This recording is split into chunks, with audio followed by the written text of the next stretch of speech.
lisons que quand le Fils de l'homme reviendra, il dira aux siens, « Venez, vous que mon Père bénit, recevez le royaume de Dieu qu'il vous a préparé depuis la création du monde. En effet, j'ai eu faim, vous m'avez donné à manger, j'ai eu soif et vous m'avez donné à boire. J'étais étranger et vous m'avez accueilli, j'étais nu et vous m'avez vêtu. J'étais malade et vous m'avez visité, j'étais en prison et vous êtes venus me voir. » Ailleurs, dans ce même évangile, il nous apprend que ce royaume de Dieu est déjà là, partout où il est présent. Alors aujourd'hui, cette parole est pour nous. Venez, vous que mon Père bénit, recevez le royaume que Dieu vous a préparé depuis la création du monde. Le culte est un de ces moments privilégiés au cours desquels nous vivons cette réalité de la présence de Dieu. Nous voulons le prier. Seigneur, tu es venu jusqu'à nous et cependant nous te cherchons. Tu as dit, je suis tous les jours avec vous et nous nous croyons seuls dans notre recherche. Tu nous as dit, je vous connais par votre nom et nous doutons de toi. Veille donc, Seigneur, selon la promesse de l'Écriture, mettre en nous ton esprit. Que dans la profondeur de notre être, nous te rencontrions. Et puisque tu ne mets pas dehors celui qui vient à toi, sans savoir où tu nous mènes, avec nos peurs et nos doutes, avec l'attente de ta promesse, Seigneur, nous venons à toi. Amen.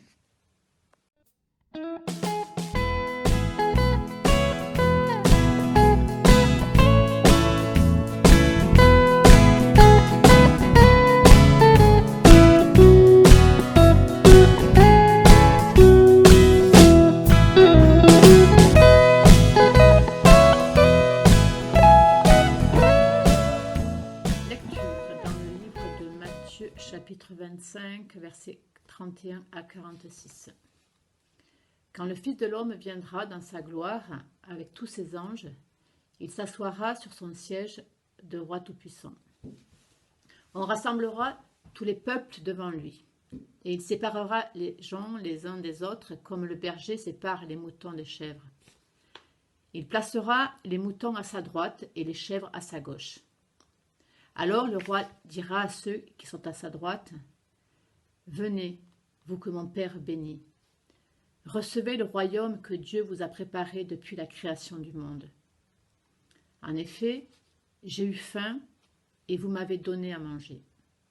J'ai eu soif et vous m'avez donné à boire. J'étais un étranger et vous m'avez accueilli. J'étais nu et vous m'avez donné des vêtements. J'étais malade et vous m'avez visité. J'étais en prison et vous êtes venus me voir. » Alors ceux qui ont obéi à Dieu diront au roi, « Seigneur, quand est-ce que nous t'avons vu? Tu avais donc faim et nous t'avons donné à manger? Tu avais donc soif et nous t'avons donné à boire? Tu étais un étranger et nous t'avons accueilli? Tu étais donc nu et nous t'avons donné des vêtements? Tu étais malade ou en prison et nous sommes venus te voir? Quand donc? » Et le roi leur répondra, « Je vous le dis, c'est la vérité. Chaque fois que vous avez fait cela à l'un de mes frères, à l'un des plus petits, c'est à moi que vous l'avez fait. » Ensuite, le roi dira à ceux qui sont à sa gauche, « Allez-vous-en loin de moi, Dieu vous maudit. Allez dans le feu qui ne s'éteint pas et qu'on a préparé pour l'esprit du mal et pour ses anges. En effet, j'ai eu faim et vous ne m'avez pas donné à manger. J'ai eu soif et vous ne m'avez pas donné à boire. J'étais un étranger et vous ne m'avez pas accueilli. J'étais nu et vous ne m'avez pas donné de vêtements. J'étais malade et en prison et vous ne m'avez pas visité. » Alors, eux aussi diront au roi, « Seigneur, quand est-ce que nous t'avons vu? Tu avais donc faim et soif, tu étais étranger, tu étais donc nu, malade et en prison, et nous ne t'avons pas aidé? Quand donc? » Et le roi leur répondra, « Je vous le dis, c'est la vérité. Chaque fois que vous n'avez rien fait pour l'un de ces plus petits, vous n'avez rien fait pour moi non plus. » Et ils partiront pour recevoir une punition qui dure toujours. mais ceux qui ont obéi à Dieu partiront pour recevoir la vie avec Dieu pour toujours. Seigneur, ta parole nous rappelle que notre éternité se joue ici et maintenant, dans les actes du quotidien, dans les gestes simples que nous faisons ou ne faisons pas pour notre prochain. Tu nous rappelles que c'est en refusant de faire des petites choses à notre portée que nous nous condamnons nous-mêmes. Tu nous demandes de donner un verre d'eau à celui qui a soif, mais comment savoir si ce n'est pas une arnaque? Tu nous demandes de donner à manger à celui qui a faim, mais est-ce bien de favoriser la mendicité? Tu nous demandes d'accueillir les étrangers, mais tu sais bien que l'on ne peut pas accueillir toute la misère du monde. Tu nous demandes de donner des vêtements à celui qui n'en a pas, mais cela peut nuire à l'économie. Tu nous demandes de visiter ceux qui sont en prison, mais après tout, s'ils sont en prison, ils n'ont pas volé. Nous voudrions bien faire tout ce que tu nous demandes, mais il y a tellement de choses qui nous en empêchent. Alors Seigneur, pardonne nos hésitations, pardonne nos vraies ou fausses excuses pour ne pas faire ce que tu nous demandes et libère-nous pour le service de notre prochain.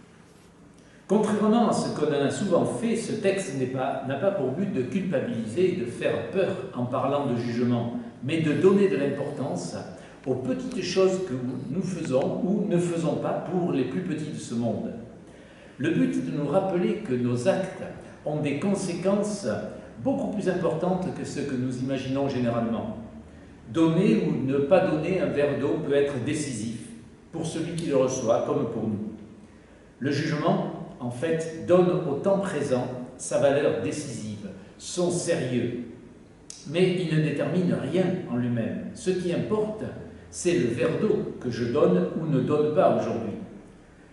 Ce que veut faire comprendre Jésus, c'est qu'une fois aujourd'hui passé, je ne pourrai pas y revenir. Si j'ai donné un verre d'eau, il sera donné. Si je l'ai refusé, il sera refusé. Un commentateur de la Bible écrivait à ce propos « Le jugement ensemence le présent d'éternité ».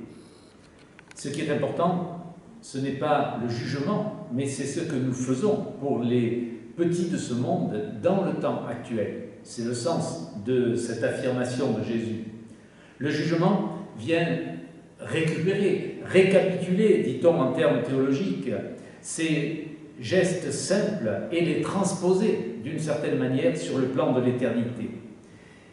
Il rendra vivante toute notre histoire passée et ressortira du tombeau tout ce que nous aurons pu être et faire, donnant ainsi à toutes nos actions, y compris les plus petites, un poids d'éternité. C'est comme s'il nous disait, quand vous faites du bien, sachez que moi, je donne un poids que vous n'imaginez même pas à cette action. C'est-à-dire que, sans que vous le sachiez, votre don ou votre refus du don aura des conséquences qui dépassent tout ce que vous pouvez imaginer, bien sûr ici-bas, mais jusque dans l'éternité.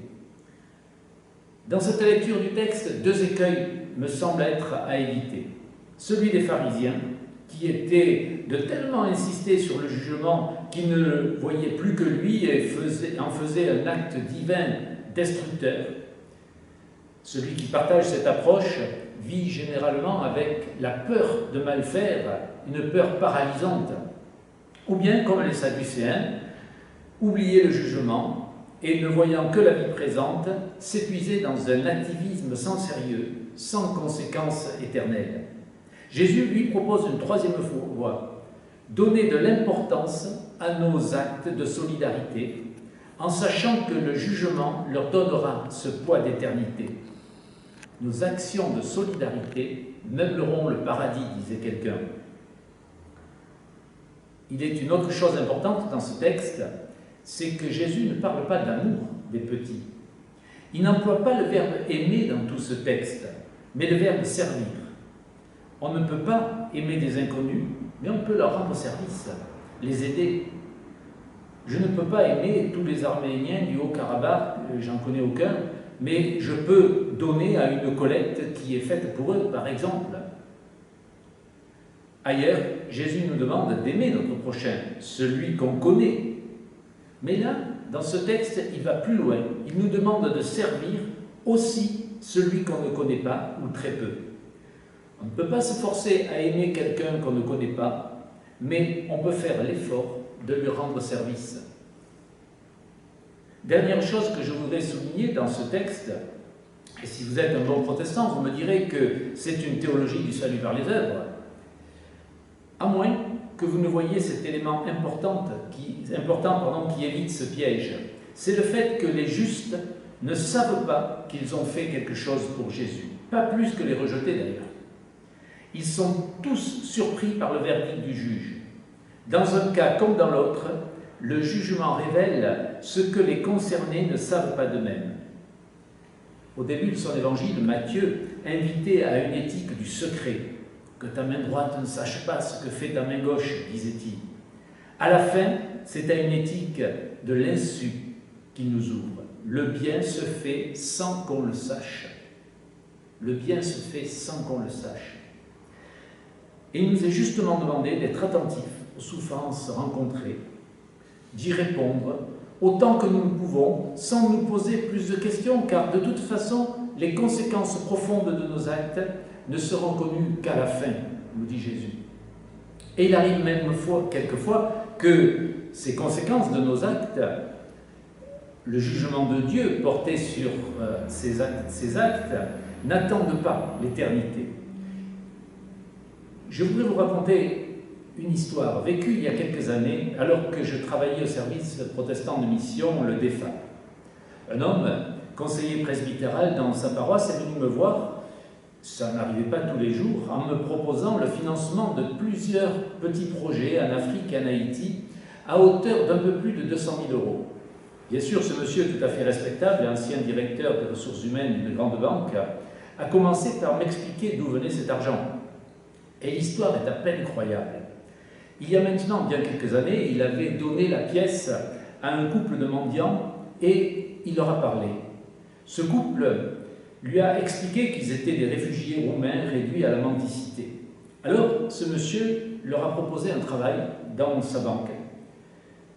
Le monsieur réfugié a réussi à monter dans la hiérarchie et a fini par être trader. Et il a ainsi gagné beaucoup d'argent et fait gagner, m'a-t-on dit, beaucoup d'argent à sa banque. Et à sa mort, il en a légué à son bienfaiteur qu'il a aussitôt utilisé pour financer des projets pour d'autres démunis dans divers pays d'Afrique et en Haïti.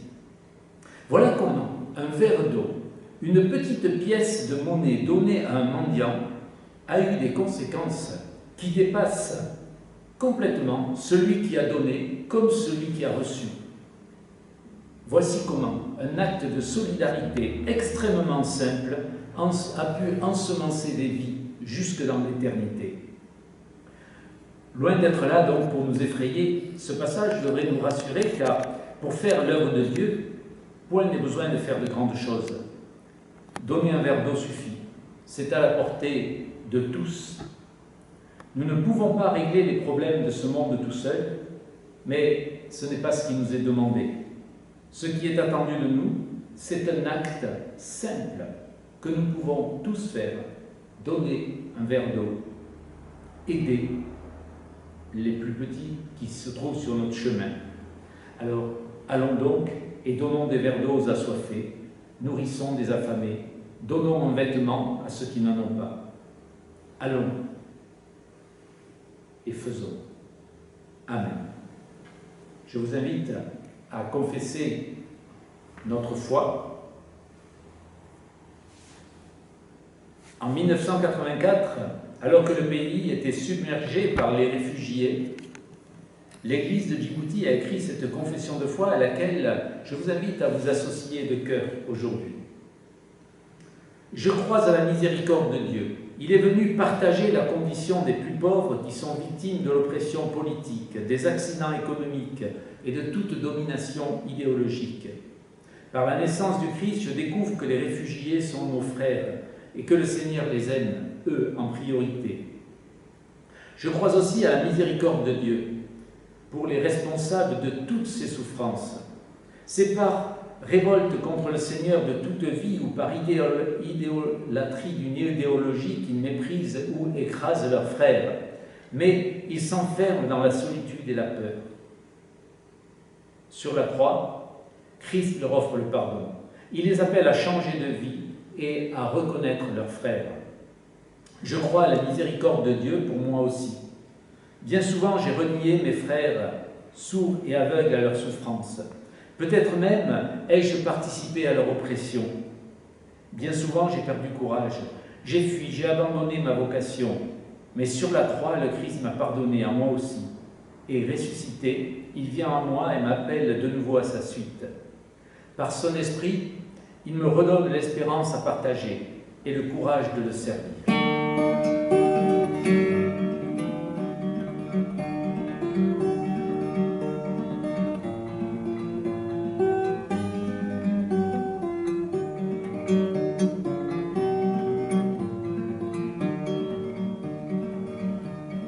Le Seigneur soit avec nous, Alléluia, qu'il nous garde au fil des jours, Alléluia, ô Seigneur, source de vie, Alléluia, remplis-nous de ton amour, Alléluia.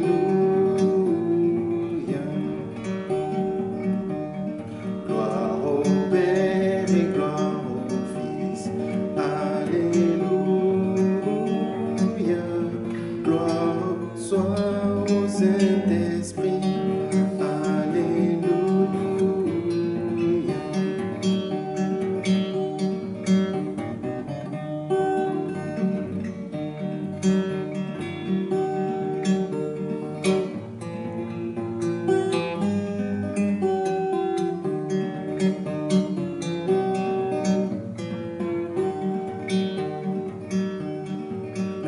Maintenant et à jamais, Alléluia, comme il fut depuis toujours, Alléluia, comme il fut depuis toujours, Alléluia.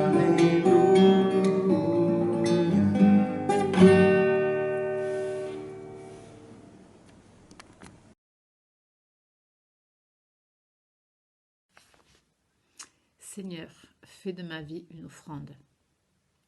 Seigneur, quand j'aurai faim, donne-moi quelqu'un à nourrir. Quand j'aurai soif, donne-moi quelqu'un à abreuver. Quand j'aurai froid, quelqu'un à vêtir. Quand je serai dans la tristesse, donne-moi quelqu'un à relever. Quand mon fardeau me pèsera, charge-moi de celui des autres. Quand j'aurai besoin de tendresse, qu'on fasse appel à la mienne. Que ta volonté soit ma nourriture, ta grâce ma force et ton amour mon repos. Que ton royaume soit mon espérance. Pour résumer toutes nos prières, pour les malades, les pauvres, les délaissés, tous ceux que tu places sur notre chemin, nous voulons te dire, notre Père qui es aux cieux, que ton nom soit sanctifié, que ton règne vienne, que ta volonté soit faite sur la terre comme au ciel. Donne-nous aujourd'hui notre pain de ce jour. Pardonne-nous nos offenses comme nous pardonnons aussi à ceux qui nous ont offensés. Et ne nous laisse pas entrer en tentation, mais délivre-nous du mal. Car c'est à toi qu'appartiennent le règne, la puissance et la gloire, pour les siècles des siècles. Amen. Et recevons ensemble la bénédiction de la part de Dieu. Que le Dieu de paix et de lumière soit et demeure avec vous tous, le Père, le Fils et le Saint-Esprit. Allez donc dans sa paix. Amen.